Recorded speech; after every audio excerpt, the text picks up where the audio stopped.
রথ কিন্তু জগন্নাথের মাসি বাড়ি যাওয়া নয়, জগন্নাথের মায়ের কাছে যাওয়া হচ্ছে রথ।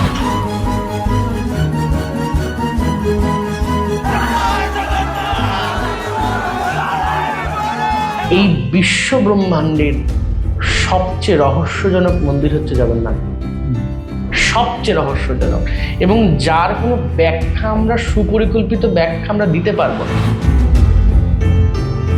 আরেকটা জিনিস জানতে চাইবো, পতাকার যে প্রবাহটা সেটা সমুদ্রের যে বায়ু প্রবাহ থাকে তার ঠিক বিপরীত দিকে থাকে। এটা কিভাবে পসিবল?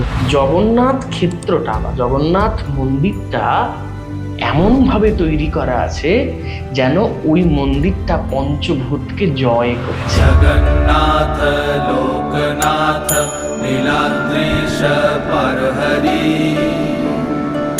জগন্নাথের যে পুরো মন্দির, সেই মন্দিরে কোনো ছায়া পড়ে না।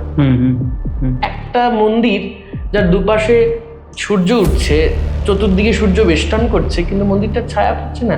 এটা তো অলৌকিক ঘটনার থেকে সবচেয়ে বড় কথা হচ্ছে বিজ্ঞান।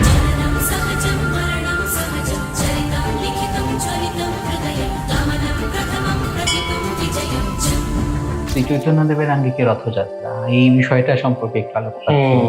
জগন্নাথ কে বা জগন্নাথ কি, এই প্রশ্নটা তো আমাদের সবার মধ্যে প্রথম আসে।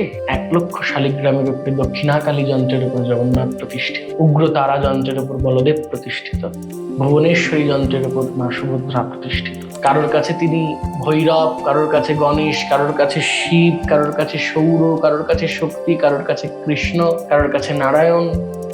মহাপ্রভু না এই সমস্ত কিছুকে কোথাও যেন শুনি।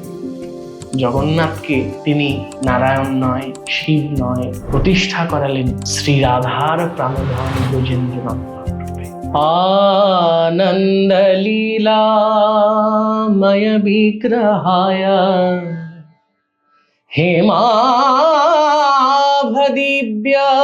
ছবি সুন্দরায় তস্मै মহাপ্রেম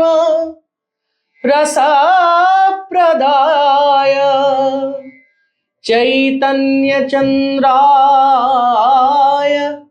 नमो नमस्ते।